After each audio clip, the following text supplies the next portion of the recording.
আসসালামু আলাইকুম ওয়া রাহমাতুল্লাহি ওয়া বারাকাতুহু। আলহামদুলিল্লাহি রাব্বিল আলামিন ওয়াসসালাতু ওয়াসসালামু আলা আশরাফিল আমবিয়াই ওয়াল মুরসালিন নবিয়িনা মুহাম্মদ ওয়া আলা আলিহি ওয়া আসহাবিহি আজমাইন, আম্মা বা'দ। সম্মানিত ছাত্র ভাইয়েরা, আমি এখন ক্লাস 2 এর ফিকহের ক্লাস আরম্ভ করছি। বিষয় হচ্ছে তায়াম্মুম। তায়াম্মুম শব্দের অর্থ হচ্ছে ইচ্ছা করা। তো তায়াম্মুম অর্থাৎ ওযু অথবা গোসলের পরিবর্তে আল্লাহ রাব্বুল আলামিন মানুষের সুবিধার্থে এর ব্যবস্থা করেছেন। এটা আল্লাহ রাব্বুল আলামিনের একটি বড় রহমত আমাদের উপরে, আলহামদুলিল্লাহ। তো এই মর্মে তায়াম্মুমের বিধান সম্পর্কে আল্লাহ রাব্বুল আলামিন পবিত্র কালামের মধ্যে আয়াত অবতীর্ণ করেছেন এই বলে যে, ওয়াইন কুনতুম মারদা আও আলা সাফারিন আও জাআ আহাদুম মিনকুম মিনাল গায়িতি আও লামাস্তুমুন নিসা ফালাম তাজিদু মাআন ফাতায়াম্মামু সাঈদান তাইয়্যিবা ফামসাহু বিউজুহিকুম ওয়া আইদিকুম মিনহু মা ইউরিদুল্লাহু লিয়াজআলা আলাইকুম মিন হারাজ ওয়ালাকিন ইউরিদু লিইউতাহহিরাকুম। সূরা মাইদা 6 নম্বর আয়াত। অর্থাৎ আল্লাহ রাব্বুল আলামিন বলেন, যদি তোমরা রোগগ্রস্ত হও অথবা সফরে থাকো অথবা তোমাদের কেউ শৌচ স্থান হতে আগমন করে অথবা তোমরা স্ত্রীর সাথে সহবাস করো অতঃপর পানি না পাও, তবে পবিত্র মাটি দ্বারা তায়াম্মুম করে নাও। তখন তোমরা তা দ্বারা তোমাদের মুখমণ্ডল ও হাত মাসে করো।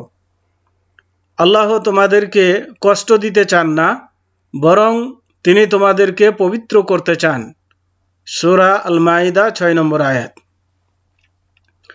তো এখান থেকে, এই আয়াত থেকে তায়াম্মুমের বিধান আল্লাহ রাব্বুল আলামিনের পক্ষ থেকে নাজিলকৃত। এটি আমাদের জন্য একটি কল্যাণকর, কারণ অনেক সময় পানি ব্যবহার করতে আমরা সক্ষম হই না, যেমন রোগের কারণে, অসুস্থতার কারণে, অথবা অনেক সময় পানি পাওয়া যায় না, দুষ্কর হয়। এই অবস্থায় আল্লাহ রাব্বুল আলামিন বিষয়টি আমাদের জন্য সহজ করে দিয়েছেন, যার ফলে আল্লাহ রাব্বুল আলামিন বলছেন যে আল্লাহ তোমাদের কষ্ট দিতে চান না, বরং তিনি তোমাদেরকে পবিত্র করতে চান। তার মানে আল্লাহর বিধান যেভাবে আছে সেভাবে পালন করাটাই হচ্ছে আমাদের মোক্ষম উদ্দেশ্য। আমাদের এ ব্যাপারে কোনো চিন্তা ভাবনা না করা যে তায়াম্মুমের মাধ্যমে আবার কিভাবে পবিত্রতা অর্জন হয়, সেটা পরিষ্কার করা হলো না, পরিচ্ছন্ন করা হলো না, কিন্তু কিভাবে হবে। তো এটাই যেহেতু আল্লাহর বিধান, সেহেতু আমাদেরকে এই মর্মে কোনো মন্তব্য করা লাগবে না। আল্লাহ যেভাবে চান সেভাবে করাটার নামই হচ্ছে ইবাদত। তায়াম্মুম করা কখন বৈধ, কখন আপনি তায়াম্মুম করতে পারবেন? পানি থাকলেও কি ইচ্ছা করলে তায়াম্মুম করা যাবে কি যাবে না, এ মর্মে আমরা জেনে নিই। এক, পানি না পেলে, পানি পাওয়া না গেলে সেক্ষেত্রে তায়াম্মুম করা যাবে। দুই, পানি আছে কিন্তু তা পান করার প্রয়োজন বোধ করলে, তার মানে এ পরিমাণ পানি আছে, হয়তো সে সফরে আছে যেখানে পানি ব্যবস্থা নাই, তার সাথে কিছু পানি আছে, এ পানিগুলো পান করার জন্য দরকার।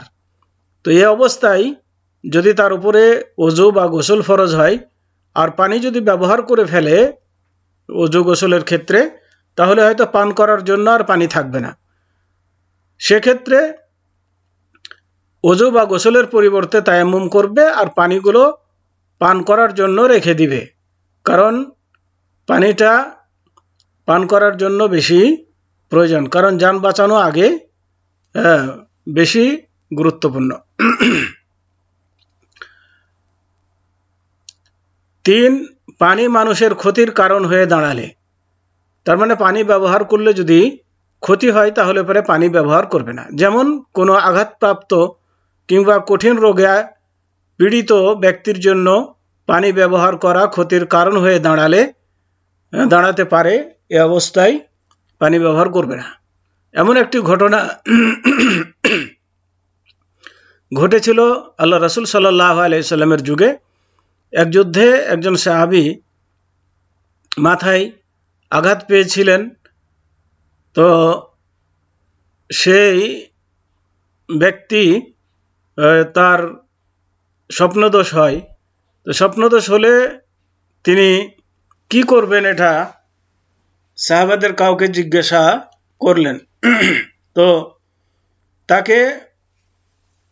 যাকে জিজ্ঞেস করলেন সে বলল যে তাকে গোসল করতে হবে। তো সেই কারণে সে গোসল করলো। গোসল করার কারণে ক্ষত স্থানে পানি লেগে সে মৃত্যুবরণ করল। তো এই কথাটি আল্লাহ রাসূল সাল্লাল্লাহু আলাইহি ওয়াসাল্লামকে বলা হলে আল্লাহ রাসূল সাল্লাল্লাহু আলাইহি ওয়াসাল্লাম দুঃখ করে বললেন যে আল্লাহ তাকে হত্যা করুক যারা তাকে হত্যা করেছে। তার মানে তার এটা মাসালা দেওয়া উচিত হয়নি, তার জন্য তায়াম্মুমের ব্যবস্থা ছিল, তারা হয়তো জানতো না, যার কারণে এভাবে বলে সেটা করেছে।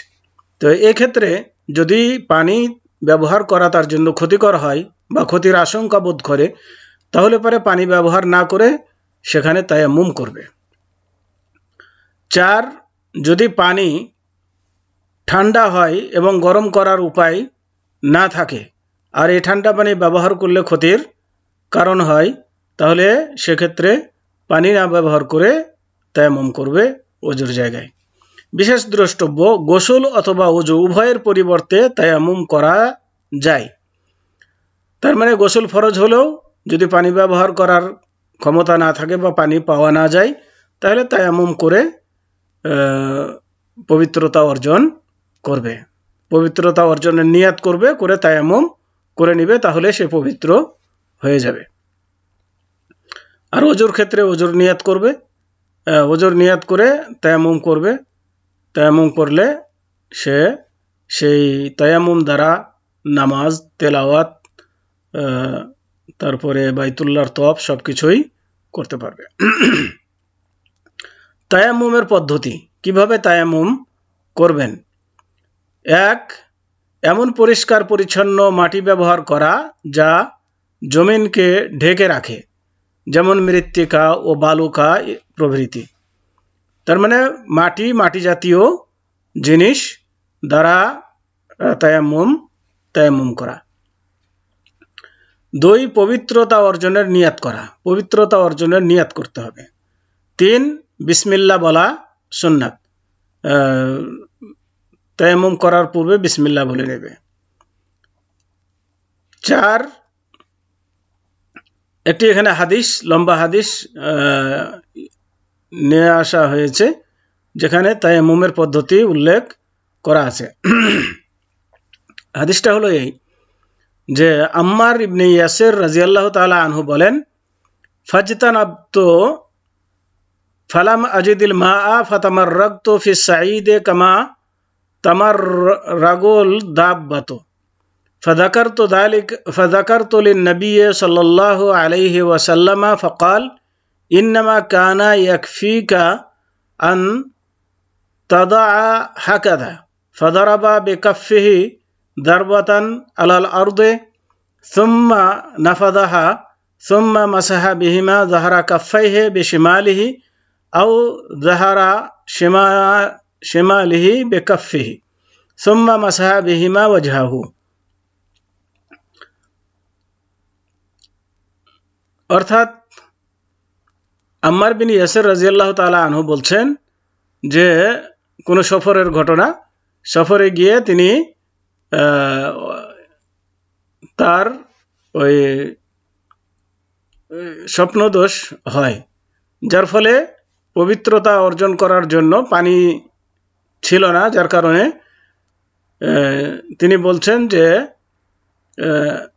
আমি জুনবি বা অপবিত্র হয়ে গেলাম, কিন্তু পানি পেলাম না, তাই মাটিতে গড়াগড়ি খেলাম, যেমন পশু গড়াগড়ি খায়। তার মানে গোটা শরীরে মাটিতে গড়াগড়ি দিয়ে ধুলা বালি মেখে নিল, মিশ্রিত করলো পবিত্র হওয়ার জন্য। তার মানে তিনি চিন্তা করলেন যে পানি দ্বারা যেমন গোসল করতে হয়, তাহলে মাটি দ্বারাও এইভাবে গড়াগড়ি করে পবিত্র হয়ে যাও। তারপর আল্লাহর নবী সাল্লাল্লাহু আলাইহি ওয়াসাল্লামের নিকট এলাম এবং তাকে বিষয়টা বললাম। তার মানে এভাবে গড়াগড়ি করে সে নামাজও পড়েছিল পবিত্র হয়ে। তখন তিনি বললেন, আল্লাহ রাসূল সাল্লাল্লাহু আলাইহি সাল্লাম বললেন, এভাবে করাই তোমার জন্য যথেষ্ট ছিল। তার মানে এত কিছু করা দরকার ছিল না, আমি যেভাবে বলছি এখন এভাবে করলেই যথেষ্ট হতো। এই বলে তিনি তায়াম্মুমের পদ্ধতি বলে দিলেন। এ বলে তিনি তার হাত মাটিতে মারলেন, মানে আল্লাহ রাসূল সাল্লাল্লাহু আলাইহি সাল্লাম দুই হাত মাটিতে লাগালেন এবং তা ফুঁক দিয়ে ঝাড়লেন। অতঃপর নিজের বাম হাত দিয়ে ডান হাতের পিঠে মাসা করলেন এবং ডান হাত দিয়ে বাম হাতের পিঠে মাসা করলেন। তারপরে দুই হাত দিয়ে নিজের মুখমণ্ডল মাসা করলেন। তার মানে এটা একটা পদ্ধতি, মানে মাটিতে হাত মেরে প্রথমে বাম হাত দ্বারা ডান হাতের পিঠের অংশ মাসা করা এবং ডান হাত দ্বারা বাম হাতের পিঠের অংশ মাসা করে তারপরে মুখমণ্ডল মাসা করা, এটা একটা পদ্ধতি। তবে আরেকটা পদ্ধতি হলো মাটিতে দুই হাতের তালুর দ্বারা মারার পর দুই হাত দিয়ে নিজের মুখমণ্ডল মাসা করতে হবে। তার মানে এখানে আরেকটি হাদিস আছে বুখারী শরীফের মধ্যেই, বুখারী এবং মুসলিম শরীফে, যে আগে মুখমণ্ডল মানে মাসা করতে হবে, মানে মাটিতে হাত মেরে পরে হাত ঝেড়ে প্রথমে মুখমণ্ডল মাসা করবে, তারপরে নিজের বাম হাত দিয়ে ডান হাতের পিঠে মাসা করতে হবে এবং ডান হাত দিয়ে বাম হাতের পিঠে মাসা করতে হবে।